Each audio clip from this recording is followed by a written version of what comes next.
பரம்பொருளை திறக்கும் சாவி பக்தி ஒன்றே.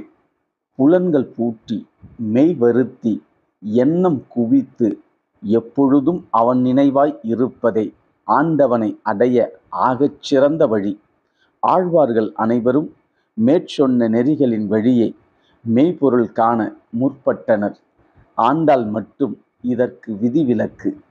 முன்பணிவிடும் அதிகாலை பொழுதில் முதல் ஆளாய் நீராடி மூச்சுக் காற்றில் முகுந்தனை இடைவிடாது சுவாசித்து உள்ளத்திலும் உயிரிலும் பெருமாளை பெரும்பொருளாக வழிநெடுக கொண்டு கடும் காதலில் நெடும் பயணம் மேற்கொண்டாள் இடையர் குலத்து இளவரசி.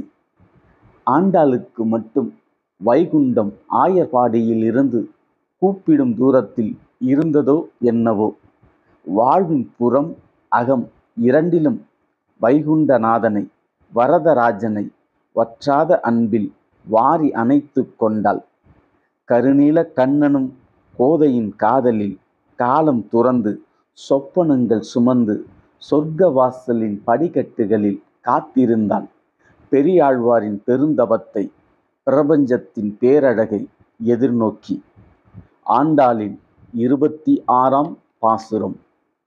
மாலே மணிவண்ணா மார்கழி நீராடுவான் மேலையர் செய்வனகள் வேண்டுவன கேட்டியேல் நாளத்தை எல்லாம் நடுங்க முரல்வன பாலன்ன வண்ணத்து உன் பாஞ்ச சந்நியமே போல்வன சங்கங்கள் போய்பாடு உடையனவே காலப் பெரும்பறையே பல்லாண்டு இசைப்பாரே கோல விளக்கே கொடிய விதானமே ஆலின் இலையாய் அருளீலோ எம்பாவாய்.